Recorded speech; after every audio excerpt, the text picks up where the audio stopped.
3. marta 1992. godine pripadnici hrvatske vojske prešli su na desnu obalu reke Save i zauzeli Bosanski Brod. U pitanju je opština koja se nalazi na krajnjem severu Bosne i Hercegovine, pri samoj granici sa Hrvatskom. Ubrzo po uspostavljanju vlasti u gradu počeli su da masovno likvidiraju i proteruju nenaoružane srpske civile. Mnoge su također odvodili u formirane logore, mjesecima izlagajući zarobljenike raznim vidovima tortura.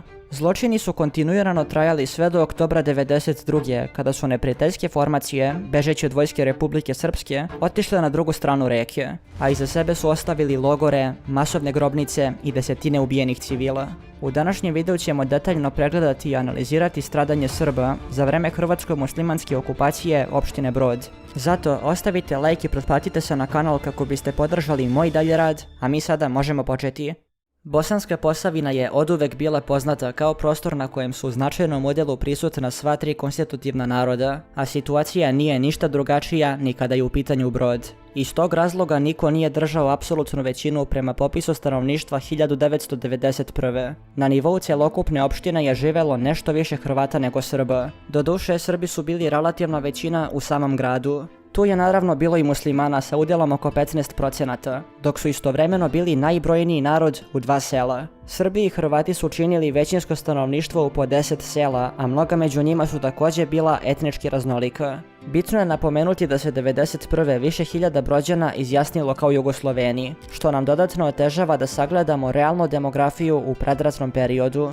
Hrvatske težnje da zauzmu Brod postojale su još 1991. i pre nego što je rat počeo. U mjesecu novembru njeno političko rukovodstvo za Bosnu i Hercegovinu proglasilo je Hrvatsku zajednicu Bosansku Posavinu, za čije sedište su odabrali upravo Brod. Par dana kasnije proklamovali su i da ulazi u sastav novoformirane Hrvatske zajednice Herceg Bosne. Međutim, kada je u pitanju prva civilna žrtva na prostoru Broda, moramo da se vratimo još dalje u prošlost. Sredinom septembra 1991. u naselju Gornji Klakar stradao je Srbin Vojislav Goranović od artiljerijske granate ispaljene sa druge strane reke.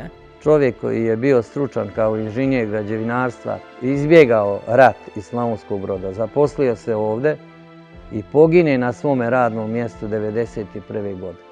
To je prva žrtva bila koja je ispaljena granata i 120 mm minobacača i u jutarnjim satima je ubila tog čovjeka na radnom mjestu.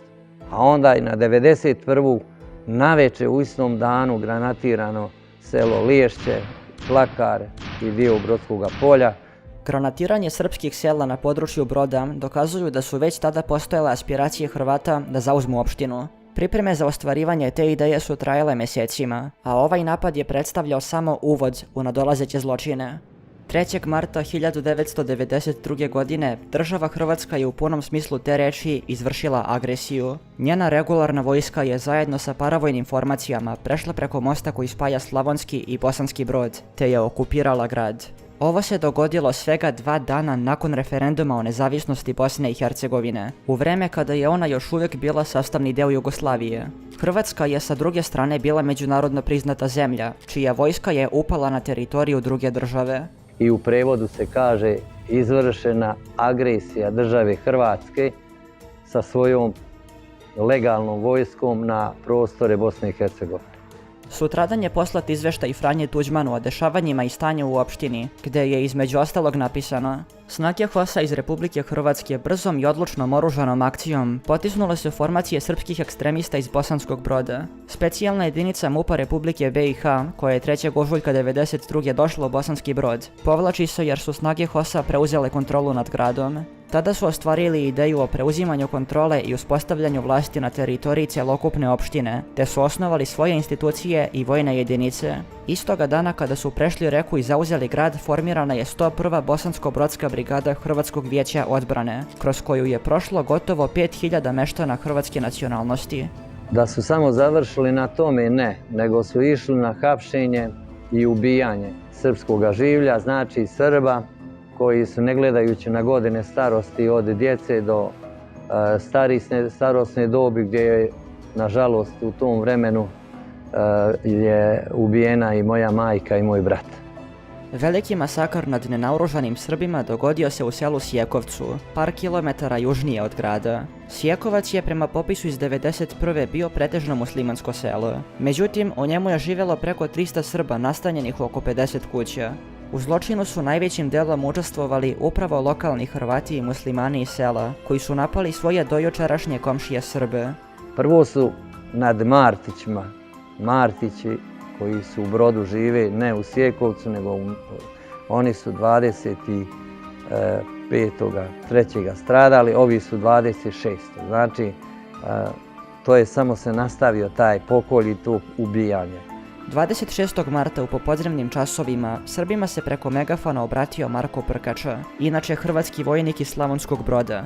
Zajedno sa njime je također stajao i osuđeni ratni zločinac Zemir Kovačević, kao najistaknutiji Sjekovčanin u izvršenju masakra. Oni su pozvali Srbe da predaju oružje u roku od 10 minuta, te su i pre isteka zadatog roka zapucali sa svih strana. Istovremeno su upadali u kuće i počeli da isteruju civile koje su zatekli unutra. Odvajali su muškarce od žena i dece, da bi potom iz vatrenog oružja na licu mesta ubili 9 osoba. Bitno je napomenuti da, iako su pozvali Srbe na predaju oružja, nijedan od ubijenih civila nije bio naoružan niti je pružio fizički otpor. Vi ste smrt gledali? Pa ako nisam gledala smrt svoje djece, pa ako neću gledat onoga ubiše kraj drva, najstarijega, ovoga mu ubiše kraj noguva srednjega, ovoga ubiše van kraj stepenica. Jeste bili kraj njih? Pa kako nisam bila, samo se izvuk, ne smijem suze pust. Zatekli su te osobe kod svojih kuća, napali ih, poubijali, ne gledajući ni na starost, ne gledajući, znači kad iz jedne kuće ubijete oca i 3 sina, iz druge kuće ubijete oca i 2 sina, oni su jednostavno birali, strogo išli su na Srbe i to je taj prvi zločin sjekovački. Ali moramo reći da se ne ustavimo na tom. Oni su i dalje nastavili, od Sjekovca dalje. Sjekovac je samo početak jednoga zločina. U narednom periodu su izvršeni još mnogi zločini nad Srbima po naseljima u okolini. 8. aprila 1992. su ponovo napadnuti Srbi u Sjegovcu, 5. maja u selu Kričanovo, 8. maja u Poloju, 9. u Zborištu, 11. maja u Liješću, 12. u Vreli, a 13. u selima Gornje i Donje Klakar kao i Vinska. Kada je reč o stanju u samom gradu, maltretiranje Srba je praktično bilo uobičajeno, počevši od napada na porodicu Martić 25. marta, pa sve do meseca oktobra kada je Brod oslobođen. U tom periodu je funkcionisalo 10 logora namenjenih za Srbe, kroz koje je prošlo preko 2000 nedužnih ljudi. Oni su svakodnevno trpeli razne vidove tortura, od kojih sama pomisao izaziva mučninu, a ovo su samo neki od primjera. Pripadnik vojne policije HVO, Čulap Mirko, ugasio je cigaretu na licu jednog zatvorenika i potom ga zagrizao za uvo. Istovremeno mu je pripadnik 101. Bosansko-brodske brigade, Lepen Drago, ugrizao drugo uvo. Tako su mu povlačili glavu svako na svoju stranu, sve dok mu nisu odgrizli parče uha. Verodostojnost svedočenja žrtve je potvrđena nalazom i mišljenjem komisije lekara veštaka. U izveštaju Savezne vlade o ratnim zločinima po logorima u Brodu između ostalog je napisano: poseban način mučenja i maltretiranja bio je da pozovu zatvorenika i kada on izađe, onda ga 2 HOS-ovca sa strane udaraju u predelu rebara, 2 od pozadi udaraju u predelu bubrega, a jedan ispred sačekuje zatvorenika sa bejzbol palicom na kojoj je pisalo slovo U. Zatvorenik je najprije morao da poljubi palicu, a onda su ga udarali. Izmišljali su, što nije mogao čovjek da zamisli, njegova da prema njima nastupaju tako i da to izvršavaju. Većina je tih logoraša izmještano. Vršile se premještanja logoraša odavde do Slavonskog Broda, Slavonski Brod, Odžak, Orašje, Brod i Derventa.